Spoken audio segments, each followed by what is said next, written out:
podcast where we compare theme park offerings from coast to coast. We don't always see eye to eye, but in the end, we try. I'm Alli, and as always, I am joined by my sister CJ. How are you, CJ? Hey, Allie, I am doing well. How are you? I am doing great. It's so chilly here today. It is in the low 80s here today. It was really nice today. It was like the high today was like 56. No thanks. Yeah, Pass. cold front came in yesterday afternoon. I was driving home yesterday, and it was 78 degrees, and then the storm rolled in, and it's been cold ever since. I'm sorry. Yeah, it's fun. Fall, winter, yay.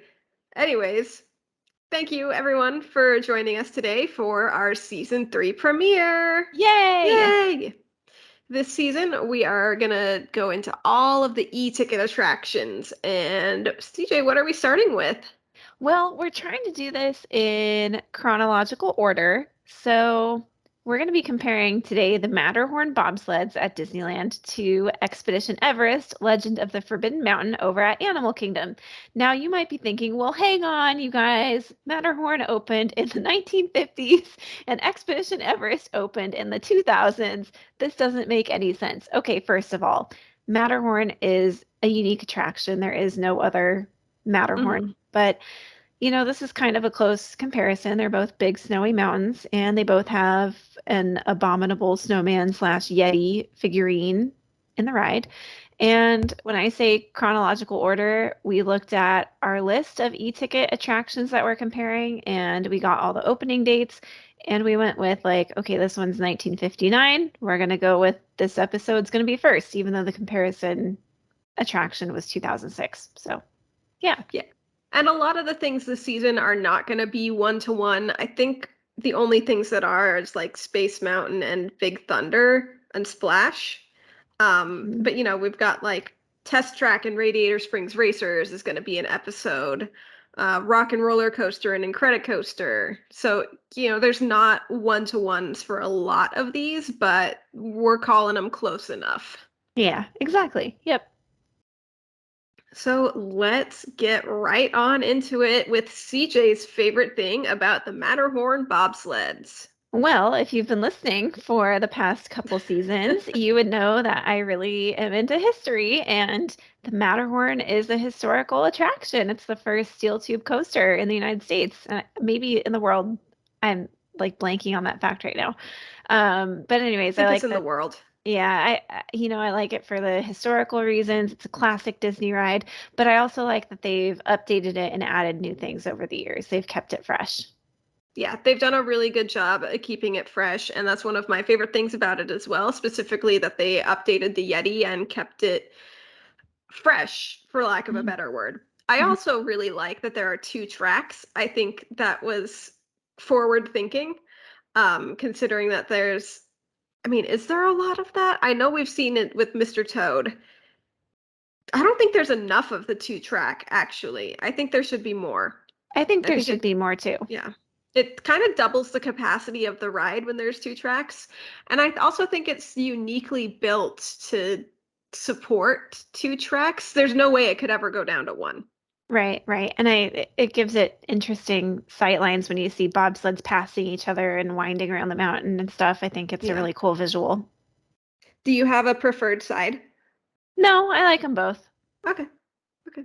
Do you have a preferred side? I don't think so, but one side is longer. Oh, okay. Yeah. Are you going to share that when you get to your fun facts? Not in the fun facts, but when we're talking about the I wrote it down somewhere. It's Okay. it's it's in here somewhere, I promise. Okay. Okay. Fair enough. Fair enough. Oh, it is in the fun facts. Just kidding. I found it. Anyways, CJ, Expedition Everest. Favorite thing. Go. The thrill factor. It's a very thrilling attraction and it's a lot of fun. Yeah, I do like that it's a very good roller coaster. I also really like that it had some firsts for Disney.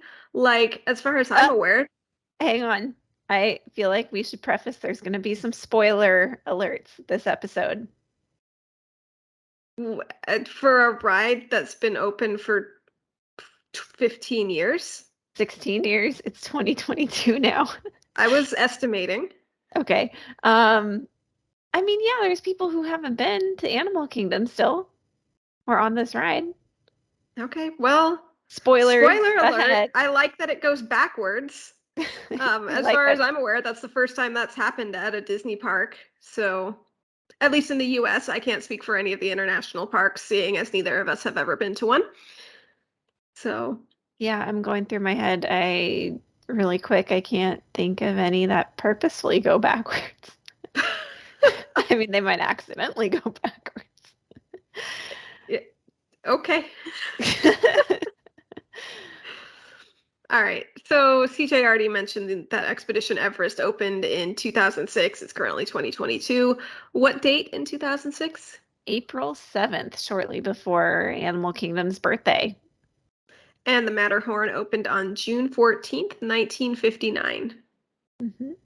The Matterhorn was the world's first tubular steel continuous track roller coaster, and the mountain is a scale model of the actual Matterhorn mountain in Switzerland.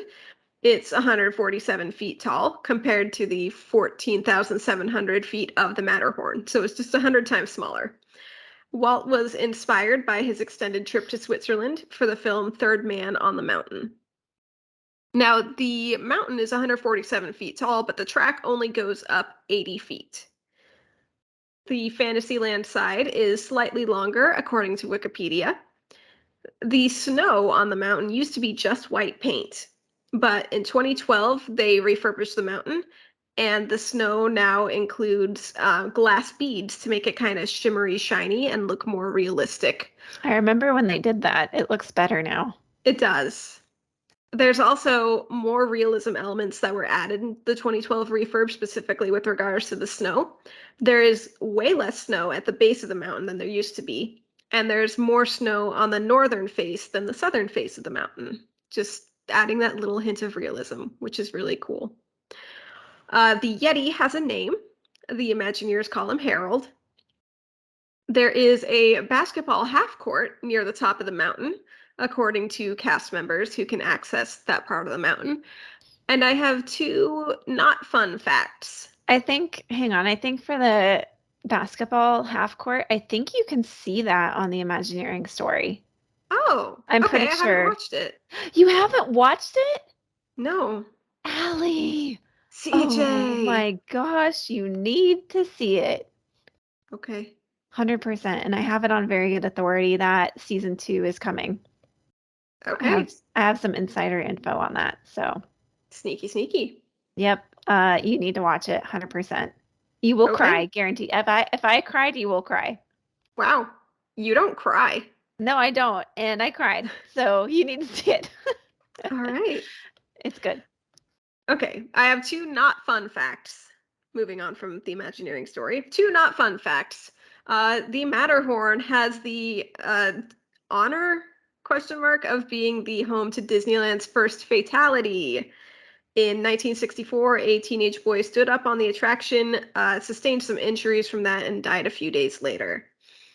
The other more famous attraction is a woman named Dolly. We briefly mentioned this in our Halloween episode. Uh, Not a child, a 48-year-old woman. We thought it was a child, or at least I had heard it was a child, but according to Wikipedia, it was a 48-year-old woman. Still bad, but not as horrific. She was ejected from her bobsled following a seatbelt failure. They don't know if the seatbelt malfunctioned or if it was purposely undone. And yeah, it was particularly gruesome. I So thought what yeah. happened with her was she undid her seatbelt to check on the child in front of her or something, and she was ejected. That's what I had heard. Yeah, what according to Wikipedia, the cause of the seatbelt undoing is unknown. Okay, well, rip Dolly. And the young boy in 1964. Remember when they say keep your seatbelts fastened at all times, remain seated at all times? They say that for a reason. Well, I think now they've switched it to one that's like locked until you're back in the station. Hmm. Yeah, It could, because well, I don't know if it's locked until you're back in the station because if there's an emergency and they have to evacuate the ride, Well, Well, I think you're there's a way to stuck. undo. There's a way to undo that though.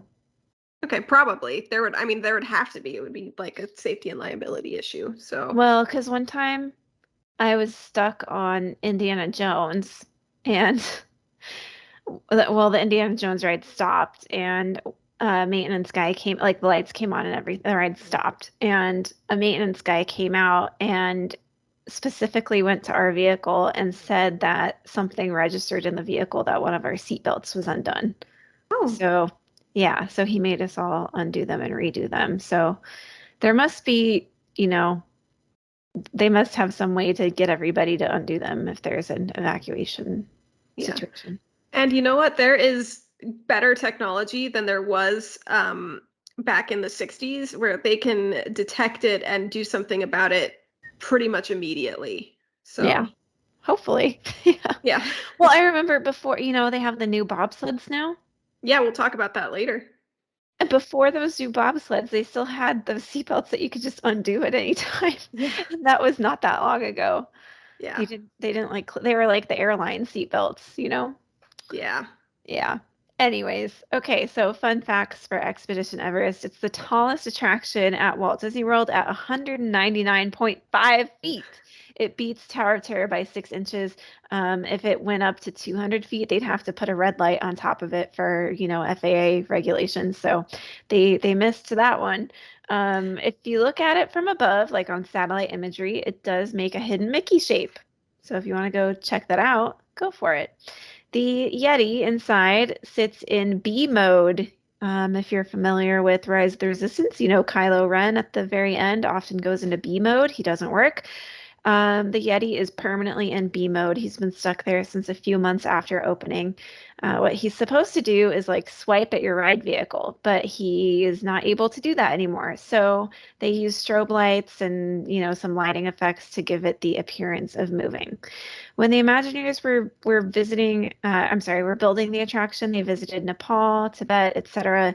to get inspiration for the attraction. And if you go through the queue, you'll see some artifacts from their travels in the queue. They've kind of turned it into a little museum, basically. And at the time, it was the most expensive roller coaster ever built. It cost about $100 million. However, Hagrid's over at Universal Orlando stole that title from them, which I Womp believe womp. I believe it cost about $300 million or something like that. So, Wow. yeah. So I just pulled up Expedition Everest on Google Maps and it took me a second to see it. So it's not a perfect hidden Mickey, but I now that I've like zoomed in a little bit and there's some track that you have to ignore when you're looking for the hidden Mickey. Yeah, But I I can always feel see like the those, loops of the ears. I feel like those big, the ones that you see from above are not ever really perfect, but it's close. Yeah. The trees obscure it and stuff, but they try. They tried. Yes. Yeah, Okay, looks good. cool. The Matterhorn Bobsleds is located between Tomorrowland and Fantasyland, and there's some lack of clarity on which land it's actually located in. Some iterations of the map list it in Tomorrowland, some list it in Fantasyland, so it borders those two Yeah. lands. What land do you consider it in? Like, what do you think? I think of it as more of a Fantasyland ride. That's what I think too. And I think it's because of where you enter the queue. Okay. What's your reasoning? It doesn't seem very space futuristic, which is where Tomorrowland is right now. Yeah, yeah. I think maybe when it first opened, it was considered more of a Tomorrowland thing. I might be totally wrong on this, but I'm just thinking it opened the same time as the monorail, and it was part of that big summer opening, Mhm. with the other Tomorrowland attractions. So maybe back then it was seen as more of a Tomorrowland thing. But I don't know. I think of it more of a Fantasyland thing, especially in the middle of Southern California, a snowy mountain. Like that's more of a fantasy. I mean, I know you can obviously get to snow pretty easily, but in the middle of a Southern California theme park, a big snowy mountain is not exactly Yeah. realistic. Yeah. Okay, Expedition Everest is located in Asia in the back corner of the park. Animal Kingdom is based on the lands are based on real places for the most part. So Asia. for Mount Everest. Mm-hmm. The queue for Matterhorn is outdoors. It's covered once you get closer to the boarding area. Most of the time, the queue wraps around the Tomorrowland side of the mountain before it splits in two. The covered section feels like a chalet and has a bunch of switchbacks. I love the styling of the chalet too, all the Yeah. artistry on there. It's very cool. The Expedition Everest queue is both outdoors and indoors, depending on where you're at. If it's, if it extends outdoors, you're going to be standing in the sun, so prepare yourself. But it is open air once you're indoors, kind of. They've got like fans going and stuff. The indoor portion is kind of like a museum with a lot to see. There's artifacts in there from the Imagineer's travels. There's information about the mythical Yeti creature, as well as other creatures that inhabit the mountains. There's a company called the Anandapur Tea Company that's featured pretty prominently. And there are also some screens where Magic Band readers pick up guest names. So if you're looking closely, you can see your name on an advertisement in the queue. That's pretty cool. Yeah. And what can you hear in the queue? So for the Everest queue, it's mostly like Asian inspired music. It kind of sounds like something you would hear in a yoga class, like an upbeat yoga class, not like calming, not calming yoga music. But it's generally pretty loud in the queue, so it's kind of hard to hear. And at the Matterhorn Bobsleds, you get some very German, like Oompa polka music. Hmm. It's very German. And one thing that I realized when I was editing the Busch Gardens episode, I realized I got sidetracked. A lot of the music in the Germany area of Busch Gardens, Williamsburg sounded very much like the music you hear in the queue for the Matterhorn. Oh, really? Yeah, it was strikingly similar. I've heard some music in certain parts of the parks here where I'm like, wait a minute, they use that in Disneyland. And like I can't quite place exactly where I've heard it, but I'm like, I know I've heard that at Disneyland before. So I wouldn't be surprised if other theme parks use it. I mean, I have like Spotify playlists that I've downloaded that like it's not written by Disney, but it's used in the Disney parks. Yeah. So I'm sure other theme parks use it. I mean, pretty much all of Main Street is not written by Disney, but used in the Right. Disney parks. So, Right. Yeah, exactly. all right, moving on to ride vehicles. For the Matterhorn, if you've been on Space Mountain at Disney World, you've been in the ride vehicle for the Matterhorn, basically. So it is a six-person bobsled with three people in the first car and three people in the second, all in a row. Boom, boom, boom, boom, boom, boom. There's no side by side, and there are a total of 20 trains. This used to be lap seating, where two people, one seat belt, and you would the larger person would sit in the back, and the smaller person would sit in front of them, and you'd share a seat belt. And the cars I were don't divided remember. into. I don't remember sharing a seatbelt. I thought you still had two separate ones. Maybe I'm wrong, because I do remember the lap seating on the Matterhorn, but I might be Yeah. making up the sharing a seatbelt thing. But yeah, you would sit two people and two people, so that it would actually the revamped cars reduced the capacity, but made it a lot more comfortable and a lot less awkward for everybody involved. Yeah, because lap sitting sometimes is not the most ideal situation. Yeah. Especially I've heard if the person in the back is a male and the person in the front slides back into them. That can Ouch. be, yeah, that can be a big ouch. Oh, gosh. Yeah. But now the cars are not very comfortable. I mean, they were never very comfortable, let's be real. They're hard to get in and out of. Yes, they are very difficult to get in and out of. And it's a very jostly attraction. If you need your back crack to go ride the Matterhorn. Yeah, and like what I don't like about it is like there's no like when you sit on a chair and your legs bend at like a 90-degree angle, there's none of that. You Yeah, don't bend your knees, your legs are like straight out. You're just like sitting yeah, flat on the the floor. seat is like a few inches above the like Yeah. floor. So yeah, And it's there's like leg holes for your legs to go in, basically. It's not comfortable and there's hardly any padding on the seat. Like at least Space Mountain at Walt Disney World has padding on the seat. Matterhorn really does not. yeah. It's a rough ride, and this thing was built in the 50s. Yeah. Uh-huh. I have to wonder, back in the 50s and 60s when this thing was like brand new, was it this rough back then? Were all roller coasters this rough? Like, is this all they had? I, I don't know. Ask grandma. That's a good question. I guess we'll have to ask her. Can you imagine grandma on the show? Oh no. I was not saying we bring grandma in for an interview. I'm saying we ask her and we relay the information. That's probably a better idea. Yeah. Okay. Moving Anyway, on.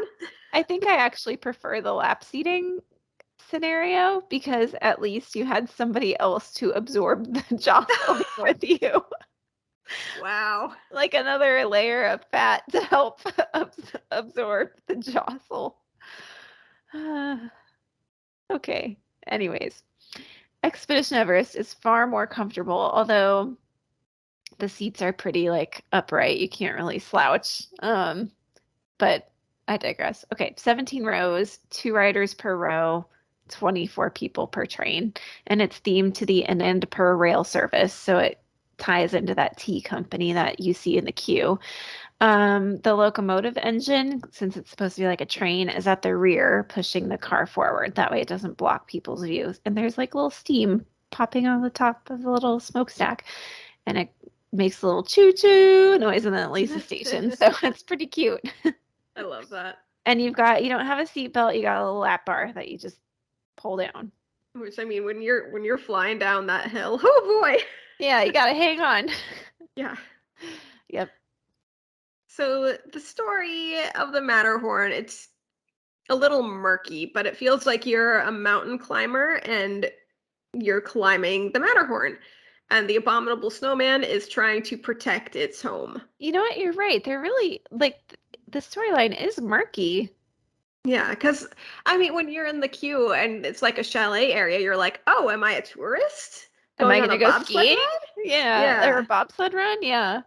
Yeah, the ride itself, no matter which side you're on, you go up the same lift hill, you go up side by side. It's very dark in there. You get a glimpse of the Yeti at like as you're going up the hill. Um, and then basically you just like wind your way down the mountain from there. You pass the abominable snowman a few times, and there's a wrecked bobsled, and there's also a crate from the Wells expedition, which honors one of the Imagineers.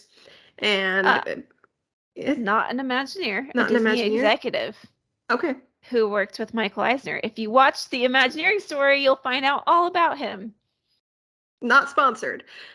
and find out how he died, and it was very tragic. And it All makes right. sense why he's honored on the Matterhorn.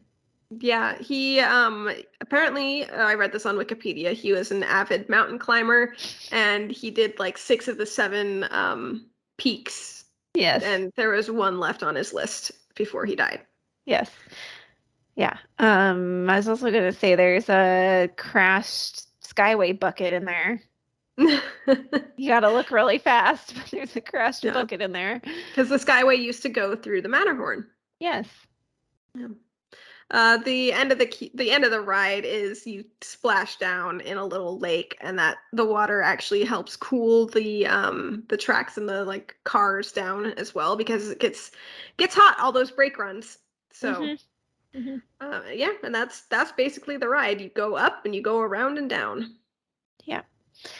So Everest, you're on a mission to see if you can find the Yeti. I mean, you go through this museum to learn about the Yeti, and it's about like the museum in the queue kind of tells the story of people's quest to find the Yeti, local cultures and their like respect of the Yeti and myths about the Yeti and all that. So you're on a mission to see if you can find it, basically.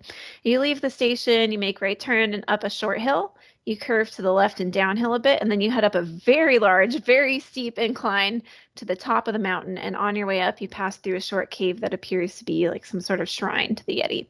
Then you go down a small incline through the mountain around a corner when, oh no, the track is broken. It has been ripped Spoiler up. alert. Yep.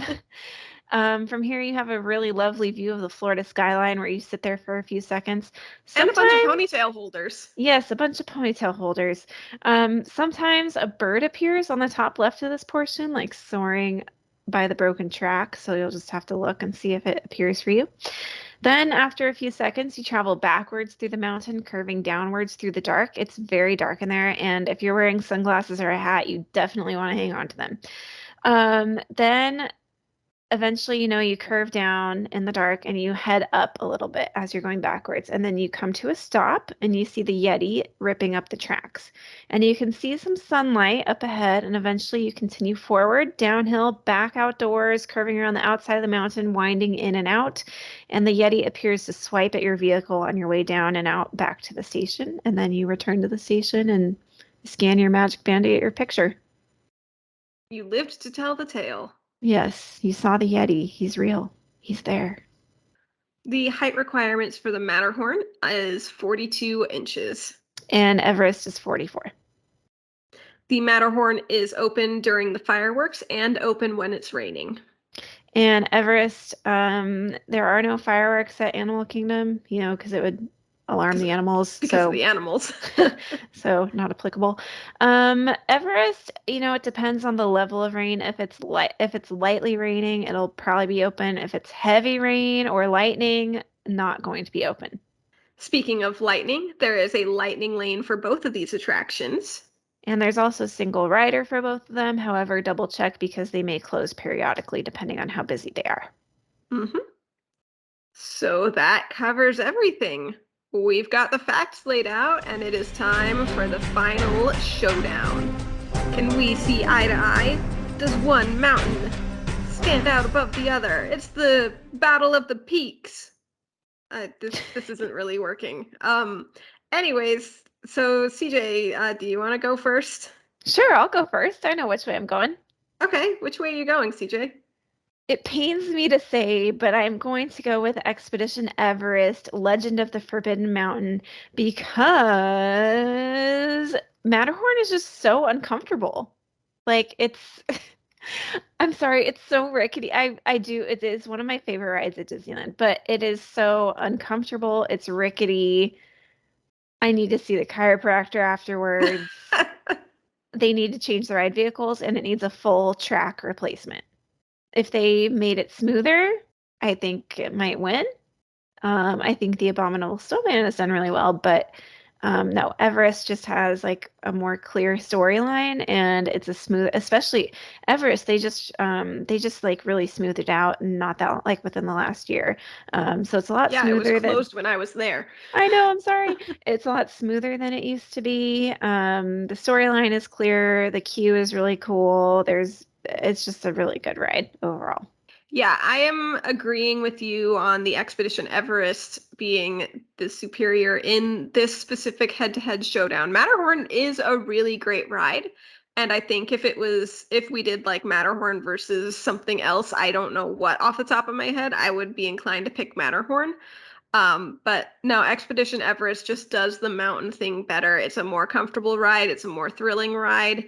It's like they took the Matterhorn and they elevated it. Yes. Yes. And the other thing is it makes sense thematically where it is versus I feel like Walt was like, he saw a Matterhorn. He's like, oh, I got to have that in my park. And he just picked a spot and put it there without thinking if it thematically fits or not. And it doesn't really thematically fit in Fantasyland or Tomorrowland, but there it is, Yeah. And yet, if it wasn't there, Disneyland would look really weird. Yeah, it would be like a gaping Matterhorn-sized hole in my heart. I know it would. But yeah, I think Everest fits in Asia really well, and it fits with Animal Kingdom really well also. And I think it also filled a gap that Animal Kingdom had for a thrill ride. Yeah, because it came a lot earlier than, or a lot earlier in the park's history than Pandora did. Like really, I still think that's the only thrill ride in the park. I don't count Flight of Passage as a thrill ride. It's a fun ride, but it's not really a thrill ride. But we'll talk about that later. Yeah. But yeah, I think Everest did fill a void. Absolutely. Anything else to say on our mountains? I don't think so. All right. That wraps it up for today's episode then. Thank you all for joining us as we talked about the Matterhorn Bobsleds and Expedition Everest, Legend of the Forbidden Mountain. I know, it has a long name. Has such a long name. But, we shorten it to Matterhorn and Expedition Everest, or just Everest. Call them by their respective mountains. Anyways, let us know what you think. Do you have a preferred Matterhorn trackside? Do you always go Tomorrowland? Do you always go Fantasyland? Let us know. I'd love to hear your thoughts about that. Do you think we're right? Do you think we're wrong? Do you think I'm way prettier than CJ? Let us know. Rude. I had to say it. Yeah. Anyways, you can find us on Instagram, allegedly on Twitter. We do not have a blue check mark and never will. We're allegedly on TikTok as well. All of those are Park2Park Pod with the number 2. You can also send us an email, park2parkpod@gmail.com, also with the number 2. Leave us a review if you can. Give us a thumbs up on YouTube. Yeah, we're on YouTube. Smash you that can watch subscribe us on YouTube. button. That's it. Anything else that I missed, CJ? Next episode, we are going from mountains higher up into space. From one mountain to another. Space mountain. Yeah, Space Mountain. That's just got me thinking, like, are there mountains in space? Like, probably. Well, like on a different planet, like, maybe, but I mean, it's not like Jupiter Mountain isn't the name of the attraction. It's just space. Space Mountain. You're right. That is kind of weird. It's interesting. Wonder what made them choose that. Space. Huh. Well, anyways, we're gonna ponder the philosophy of Space Mountain, and then also discuss Space Mountain. And this is gonna be a harsh episode for One Coast, I think. I think it is. Well, make sure you tune in next time to find out which is the clear winner of the Space Mountain battle. And make sure you watch Imagineering Story if you haven't. Not sponsored. No. All right, we'll see y'all next time. Bye.